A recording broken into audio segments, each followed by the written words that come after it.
L'essentiel de l'actualité en ce mercredi. Bonjour, bienvenue. Bientôt, une académie internationale de lutte contre le terrorisme en Côte d'Ivoire. Le projet de loi de ratification portant création de cette académie a été présenté ce mardi à l'Assemblée nationale. Le ministre d'État, ministre de la Défense, Téné Birahima Ouattara, était face aux députés. Abou Sanogo.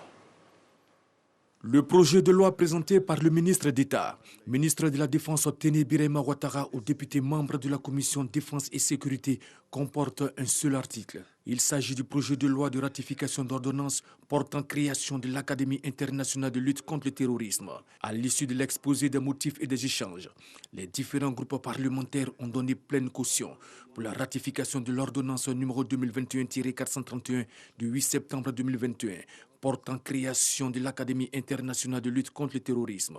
Et c'est donc à l'unanimité des membres présents que le dit projet de loi a été adopté. Nous avons adopté ce projet et à la faveur de tous pour que la Côte d'Ivoire continue sa marche dans le développement. Nous qui sommes les députés de cette nation, nous avons compris la nécessité de la création de cette académie et nous encourageons le gouvernement dans cette voie. Il s'agit de la sécurité et la sécurité d'un territoire n'est pas pour une seule personne, c'est pour l'ensemble des populations.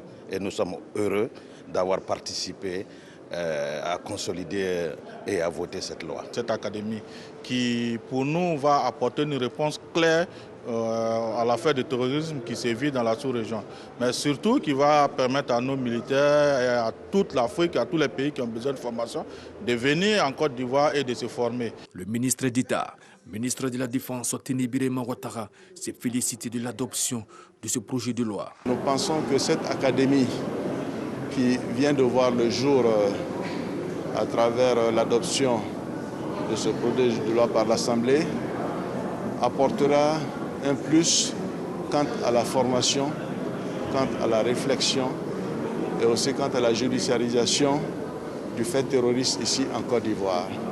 On ne peut que se féliciter donc de l'intérêt avec lequel les honorables députés ont accueilli ce texte. L'Académie internationale de lutte contre le terrorisme est chargée d'assurer la formation des militaires, gendarmes, policiers, magistrats et fonctionnaires ivoiriens et des États partenaires en vue de leur permettre de lutter contre les groupes armés terroristes et de maîtriser tous les outils de coopération internationale indispensables pour mener à bien cet objectif et d'assurer l'entraînement des unités spécialisées afin d'entretenir ou d'améliorer leur savoir-faire technique et tactique liés aux opérations antiterroristes. On reste avec Abou Sanogo qui nous apprend qu'une importante quantité de drogue a été saisie il y a quelques jours par la direction de la police des stupéfiants et des drogues. Des petites capsules qui contiennent du protoxyde d'azote, un gaz incolore, à l'odeur et au goût légèrement sucré, utilisé en médecine pour ses propriétés anesthésiantes, mais détourné de son usage et inhalé pur. Dans les soirées, la consommation du protoxyde d'azote s'est répandue. Les adolescents l'utilisent parce que ça a un effet hilarant. Ça les rend gais, souriants. Mais au-delà de ça, l'aspect nocif de ce médicament, c'est que ça entraîne des pertes de connaissances, des troubles neurologiques et cardiaques. Et même, ça entraîne également l'asphyxie et mort d'homme. Donc, c'est du gaz que les adolescents pompent dans les bonbonnes et ils mettent à la bouche.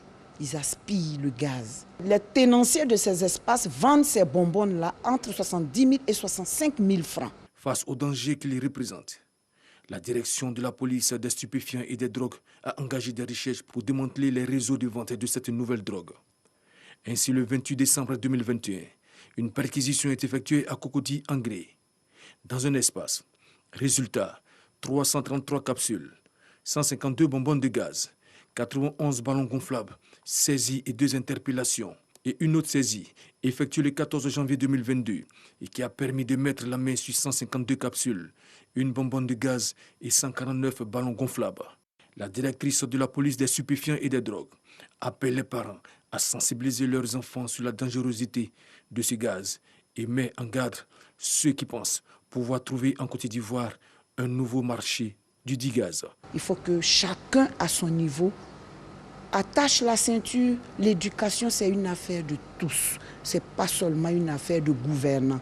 Que les parents fassent des revues de chambre des adolescents, des revues de sacs d'école des adolescents. Et l'argent de poche qu'on donne aux enfants, ça ne veut pas toujours dire qu'on aime nos enfants. Donner beaucoup d'argent aux enfants, voilà comment l'argent est utilisé. Les enfants sont aujourd'hui en quête de sensations fortes. Les 2 importateurs interpellés ont été déférés devant le parquet pour répondre de leurs actes.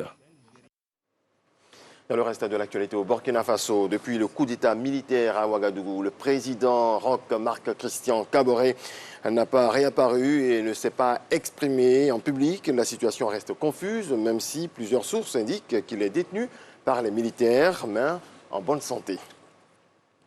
7 migrants sont morts de froid en tentant la périlleuse traversée de la Méditerranée vers l'Italie depuis la Libye dans une embarcation transportant 280 personnes, a indiqué hier à l'AFP le maire de la petite île de Lampedusa.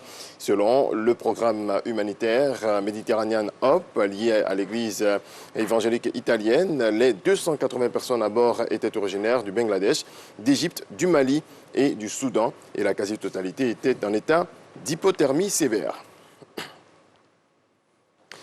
Du football, le Sénégal a qualifié hier pour les quarts de finale de la Coupe d'Afrique des Nations. Les Lions de la Teranga, en supériorité numérique, ont surclassé les requins bleus du Cap-Vert.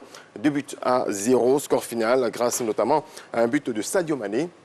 Dans l'autre position de la soirée, le Maroc mené au score s'est finalement imposé face au Malawi, 2-1. À suivre aujourd'hui, 16h, temps universel, Côte d'Ivoire, Égypte. D'un côté, les éléphants, qui possèdent l'un des effectifs les plus riches de la compétition, et de l'autre, les pharaons, qui réussissent régulièrement dans la CAN grâce à leur collectif. Les éléphants face aux pharaons, la sélection la plus titrée dans la compétition à 16h, temps universel. La deuxième rencontre va opposer le Mali à la Guinée équatoriale à 19h, temps universel.